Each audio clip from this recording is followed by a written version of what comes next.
एक बार फिर आपको प्रोग्राम में खुशामदीद कहेंगे। गुज़िश्ता 20 बरसों में प्राइवेटाइजेशन के बाद से के इलेक्ट्रिक सब्सिडी की मद में तकरीबन 900 अरब रुपए बटोर चुकी है और अगर नेपरा का मल्टी ईयर टैरिफ से मुतालिक ये मुनासिब फैसला सामने ना आता, टैरिफ को कम ना किया जाता, तो अभी अगले 7 साल में मजीद 700 से 800 अरब रुपए के ई की जेब में जाने थे। तो आप अंदाज़ा लगा सकते हैं कि इन 26-27 सालों में कितना पैसा के इलेक्ट्रिक के पास सिर्फ सब्सिडी की मद में जाना था। और ये वो पैसा है जो कि आवाम टैक्सेस की सूरत में अदा करते हैं, जो कि आवाम की जेबों से बराह रास्त जाता है। पिछले 7 साल में अब जब ये इस नेपरा की जानिब से ऐलान हुआ तो पहला रिएक्शन फौरी तौर पर जो सामने आया वो के इलेक्ट्रिक के सीईओ मोनिस अलवी का सामने आया, जिसमें उन्होंने कहा कि इस फैसले के इलेक्ट्रिक पर के ऑपरेशंस पर बहुत ही मनफी असरात मुरतब होंगे। अब जो पिछला 7 साल दौर है के मोनिस अलवी का एज सीईओ, उसमें अगर हम देखें तो चंद एक सवालात भी जन्म लेते हैं कि इन 7 सालों में क्या कि इलेक्ट्रिक की जनरेशन पावर बढ़ी है, क्या बिजली पैदा करने की सलाहियत में इजाफा हुआ?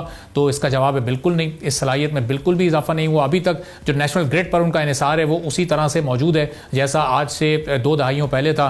फिर क्या कराची वालों के लिए 7 साल दौर में बिजली सस्ती हुई? तो इसका जवाब न सिर्फ नहीं में बल्कि शदीद तरीन महंगी हुई है इस दौर में बिजली, और बिजली का टैरिफ इन 7 सालों में बहुत ऊपर गया है। तो ज़ाहिर इस फैसले का जो असर है वो मोनिस अलवी पर होना ही था और उनकी जानिब से ये रिएक्शन सामने आना ही था।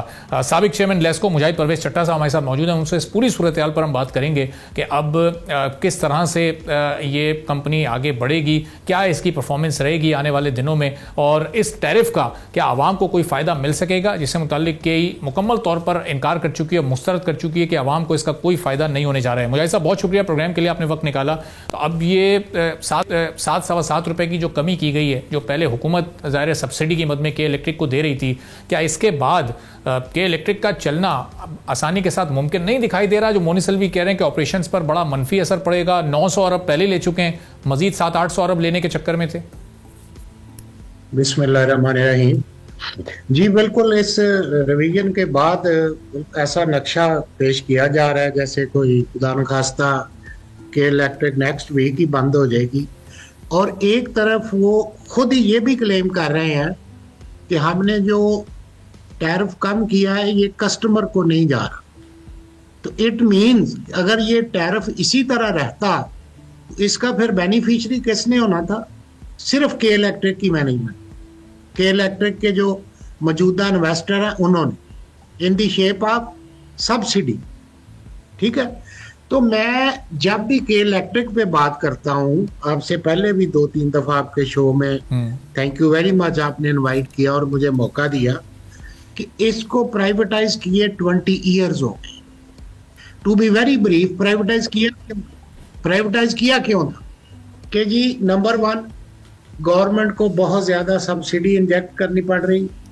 नंबर 2, इसका सिस्टम डिटीरियोरेट हो चुका है, इसकी डिमांड बढ़ रही है, इसकी इतनी बड़ी इन्वेस्टमेंट चाहिए, तो नया इन्वेस्टर आएगा, वो इन्वेस्ट करेगा, वो इसके सिस्टम को अपग्रेड करेगा, ओवरऑल करेगा, इसके एनर्जी मिक्स को बैलेंस करेगा, वो बिजली की जनरेशन नीचे लेके आएगा, जैसे लोगों को रिलीफ मिलता है।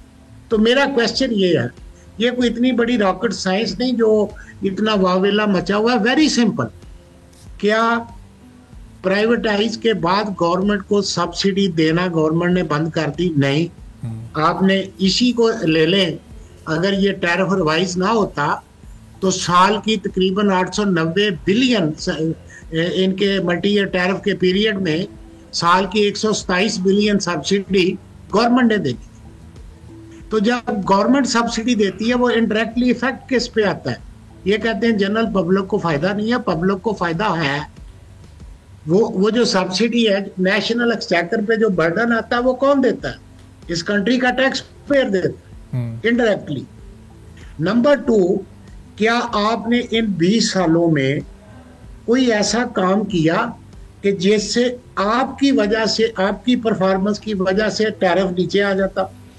अब जो नेशनल एवरेज टैरिफ है ये 31 रुपए 50 पैसे है और ये मांग रहे हैं 39 रुपए कुछ पैसे। क्यों मांग रहे हैं? कि ये जो डिफरेंशियल सब्सिडी, टैरिफ डिफरेंशियल है, ये सब्सिडी मुझे मिलेगी, और आप खुद ही क्लेम कर रहे हो कि ये पास ऑन नहीं होगी कस्टमर को। इट मींस कि आप इस टैरिफ को लेके सिर्फ गवर्नमेंट से 7 साल में 900 बिलियन रुपया स्नैच करना चाहते हैं। गवर्नमेंट के नेशनल एक्सचेकर पे आप 900 बिलियन की वारदात डालना चाहते हैं। आप दूसरी तरफ आ जाए कि इनकी परफॉर्मेंस क्या है जी। पंजाब की तमाम डिस्को का लॉस इनसे कम है, और अभी भी का अब तो रिवाइज हो गया 9 पॉइंट कुछ, और पंजाब की कई डिस्को का टारगेट अभी 7+ है, गैपको का टारगेट और फेस्को का टारगेट 8% प्लस है, और ये अभी भी 14% मांग रहे हैं कि भाई जो प्राइवेटाइज नहीं हुई उनका लास्ट सिंगल डिजिट में आप 20 साल के बाद भी 14% मांग रहे हो, तो आपको प्राइवेट करके गवर्नमेंट को मिला क्या? आपके कस्टमर को क्या मिला? पब्लिक को, कराची की आवाम को क्या मिला? कुछ भी नहीं। रिकवरी पे आ जाए, थैंक्स टू रेगुलेटर के उन्होंने वापस कर दी है 94% रिकवरी। यहां पंजाब की तमाम डिस्कोज की रिकवरी 100+ है, और अरबाब साहब 99.8 से 99.5 किसी डिस्को की रिकवरी हो जाए तो इस्लामाबाद में एक तूफान खड़ा हो जाता है कि भाई आपकी रिकवरी 99.8 से 99.4 क्यों हो गई है, 0.4 कम क्यों हो गई है। और जिसको आपने रोल मॉडल बनाना क्लेम किया था, आप उस वक्त की तरह स्टेटमेंट्स निकाल के पढ़े ना, जब इनको प्राइवेटाइज किया गया था तो यूं लगता था कि आप पता नहीं दूध की नहरें निकलेंगी कराची में। तो आपने 20 साल बाद भी रिकवरी 94 मांग रहे हो, और वो लास्ट जो है बिटवीन 100 एंड 94 वो किसको जाना है? आम कस्टमर को जो अपना आप बिल ऑलरेडी दे रहे हैं।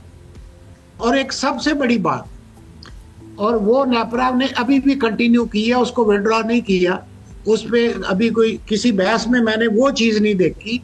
अभी तो हम इनके इस टैरिफ पे बहस कर रहे हैं। डेट डिफॉल्टर में आपके प्रोग्राम में पहले भी एक्सप्लेन कर चुका हूं और दोबारा करता हूं, क्योंकि जब हमें पब्लिकली बोलना चाहिए तो हमें इस लैंग्वेज में बात करनी चाहिए, आम पब्लिक को भी समझ आए। जो पढ़े लिखे लोग हैं वो तो ऑलरेडी उनको तो पता हर चीज का, उनको क्या बताना है हमने।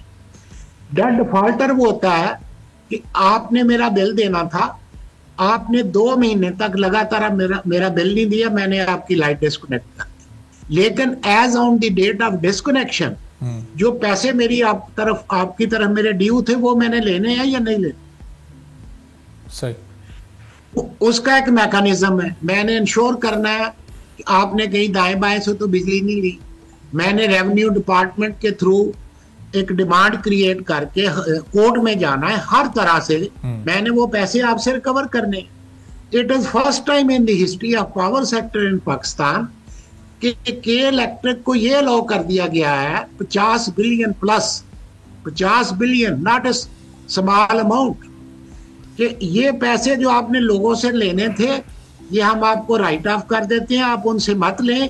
सही। इनको जो कंज्यूमर अपना बिल रेगुलर दे रहे हैं उनको पास ऑन कर देते हैं। तो मुझे सब जब तक ये इस तरह के फैसले हो रहे थे, रेगुलेटर जब तक हक में फैसला कर रहा था तो वो बड़ा सूट कर रहा था, उसकी तारीफें भी हो रही थी, सब्सिडी आ रही थी, किधर लग रही थी वो कुछ नहीं पता चल रहा था। लेकिन जहां एक फैसला ऐसा आया जो कि जरा मेरिट पर महसूस हो रहा है, सबसे बड़े जो इन्वेस्टर्स हैं सेज वेंचर्स, उनकी जानिब से बड़ा वाज़ेह बयान इस पर आया है कि ये बहुत मुनासिब फैसला है इस वक्त नेपरा का, रेगुलेटर का। तो जो सबसे बड़े इन्वेस्टर हैं जिनके पास सबसे ज्यादा शेयर्स हैं वो तो इस पर नहीं एतराज कर रही है, एक मखसूस ग्रुप और सीईओ के इलेक्ट्रिक, उनको बहुत ज्यादा रिएक्शन वो इस पर शो कर रहे हैं अपना। उनको इसलिए रिएक्शन है, मैं उधर ही आ रहा हूँ कि इस फैसले में ये जो मैंने एंड पे बात की है, ये इस फैसले में अभी भी फलाह है। क्यों? मैं उसको एक और चीज से लिंक करना चाहूंगा। आप इन पैरेलल बाकी डिस्कोज को प्राइवेटाइज करने जा रहे हैं, तो आप क्या आने वाले इन्वेस्टर के लिए एक ऐसी प्रेसिडेंट सेट कर रहे हैं कि वो भी आपके कहेगा जी ये मेरी डेट डिफॉल्टर अमाउंट है, ये मुझे भी राइट ऑफ करके दे, ताकि मैं बाकी कस्टमर को चार्ज कर दूं। ठीक है। और इनएफिशिएंसी की इंतहा है। मैं अभी डाटा चेक कर रहा था, पंजाब की 5 डिस्को के डेट डिफॉल्टर से कराची अकेले का डेट डिफॉल्टर ज्यादा है। That means total incompetence, inefficiency. And जब मैंने आपसे एक पैसे लेने हैं कहीं से, तो आप मुझे कहें कि नहीं मुजाहिद साहब ये छोड़ दे, हम आपको दे देंगे, तो मैं क्यों एफर्ट करूंगा उससे पैसे लेने। तो जब आपको ये फैसिलिटी मिल गई कि इनको आए साल 2 साल बाद हमसे राइट ऑफ करा लिया करें, तो वो क्यों एफर्ट करेंगे वो रिकवरी करने की? वो तो लोगों को डाल देंगे। ये हम आने वाले इन्वेस्टर ओनर के लिए गलत एग्जांपल बना के जा। मुजाहिद साहब, चूंकि एक प्राइवेट कंपनी है, तो अगर मैनेजमेंट नहीं परफॉर्म कर रही, सीईओ और दीगर बोर्ड मेंबर्स नहीं परफॉर्म कर पा रहे, तो सर्विसेज नहीं बेहतर कर पा रहे, इनएफिशिएंसीज पर नहीं काबू पा रहे, तो जाहिर है उनको फिर प्राइवेट कंपनीज में तो चेंज कर दिया जाता है, रातों रात तब्दीलियां आ जाती हैं। लेकिन यहाँ ऐसी क्या मजबूरी है कि हम देख रहे हैं कि मुतसिब का फैसला भी है, उसके बावजूद स्टे लेकर मोनिस अलवी को ही कैरी करवाया जा रहा है। हमने बदकिस्मती से चाहिए तो, हाँ जी, बात मुकम्मल करें, कि वहां पे एक मखसूस ग्रुप का कब्जा है, और आप इसको सिर्फ इस एंगल से ना देखें। आपने पावर सेक्टर में ये वाहद यूटिलिटी थी जिसको प्राइवेटाइज किया। होना जो ये चाहिए था कि ये एक रोल मॉडल बनता और बाकी लोग भी अट्रैक्ट होके बाकी को खरीदने की कोशिश करते। मैं हमेशा एक बात करता हूं कि इसको प्राइवेटाइज करके गवर्नमेंट को क्या मिला? जो भी यूटिलिटी सर्विस है उसके कुछ स्टेक होल्डर्स होते हैं, उसके कोई कंसर्न्ड गवर्नर और मॉनिटरिंग बॉडीज होती हैं। मैं अपनी तरफ से एक लफ्ज नहीं कहता, मैं अपने तमाम कमेंट्स विड्रॉ करता हूं। मुझे सिर्फ इतना बता दें, सबसे बड़ा स्टेक होल्डर कौन है किसी यूटिलिटी सर्विस का? उसका कस्टमर। क्या कराची का कोई कस्टमर इनकी परफॉर्मेंस से मुतमन है? मैं आपके साथ निकलता हूं, आए पब्लिक ओपिनियन ले लेते। बिल्कुल कोई भी नहीं। इंडस्ट्री, कमर्शियल, डोमेस्टिक, ठीक है। नंबर 2, कोई पॉलिटिकल पार्टी इनसे मुतमन है? किसी एक का नाम ले। रेगुलेटर के इनकी परफॉर्मेंस के बारे में शोकाज रिकॉर्ड पे है, मिनिस्ट्री की ऑब्जर्वेशन रिकॉर्ड पे है। हमने एक ऐसी बैड स्टोरी क्रिएट कर दी है इसकी इन द शेप ऑफ के इलेक्ट्रिक कि हमें प्राइवेटाइजेशन को जस्टिफाई करना मुश्किल हो रहा है। लोग पूछते हैं कि बताओ भाई, जो पंजाब की 5 डिस्को नहीं प्राइवेट, उनके रिजल्ट इनसे अच्छे हैं, तो आपने इसको प्राइवेट करके क्या कर लिया है? सही। और मुजाहिद साहब, इन सारी चीजों के बाद भी जो अभी $2 अरब का लीगल नोटिस उनकी जानिब से हुकूमत पाकिस्तान, अटॉर्नी जनरल और SIFC को भेजा गया है, तो ये ब्लैकमेलिंग की बड़ी खुली कोशिश है। That is height of frustration. उनको ये समझ आ गई। देखें, इन्होंने जब से टेक ओवर किया, और स्पेशली ये जो पिछले 5-7 साल की गवर्नर मैनेजमेंट है, यकीन करें मैं इस पे डिबेट करने को तैयार हूं। मैंने प्रैक्टिकली कराची में फिर के भी देखा है। इनका ये टॉपिक ही नहीं है कि भी ऑन ग्राउंड प्रैक्टिकली काम करें, अपनी एनर्जी, अपने सिस्टम को इम्प्रूव करके टेक्निकल लॉसेस नीचे लेके आए, थेफ्ट को कंट्रोल करें और सिस्टम इम्प्रूवमेंट से अपने फिगर्स को ठीक करें। नहीं, ये इनका टॉपिक ही नहीं है। मेरी बात रिकॉर्ड पे ले लें, जब तक वहां पे रियल प्रोफेशनल मैनेजमेंट नहीं बैठनी और उसने on ground energy generation side पे, ट्रांसमिशन साइड पे, डिस्ट्रीब्यूशन साइड पे इम्प्रूवमेंट करके इन रियल सेंस अपनी फाइनेंशियल डॉक्यूमेंटेशन ठीक करने का डिसीजन नहीं करना, डिटर्मिनेशन नहीं करनी। मेरे कमेंट्स रिकॉर्ड पे ले लें, ये जितना मर्जी टैरिफ रिलीफ ले लें इस तरह का, के इलेक्ट्रिक की परफॉर्मेंस ठीक नहीं होनी जब तक ये उन लोगों के पास है जो प्रैक्टिकली काम करने में इंटरेस्टेड ही नहीं। ठीक है, बहुत बहुत शुक्रिया साबिक चेयरमैन लेस्को। मुजाहिद पर हमारे साथ मौजूद थे। गुफ्तगू आपने सुनी, बड़ा जामे तज्जिया उन्होंने कि इलेक्ट्रिक की इस ओवरऑल परफॉर्मेंस जो गुज़िश्ता 20 साल और फिर जो पिछले 7 साल में बदतरीन परफॉर्मेंस रही है उस पर पेश किया। इसी के साथ नाज़रीन आज के प्रोग्राम से इजाज़त दीजिए। सब्सक्राइब करें और बेल दबाएं ताकि कोई खबर रह न जाए।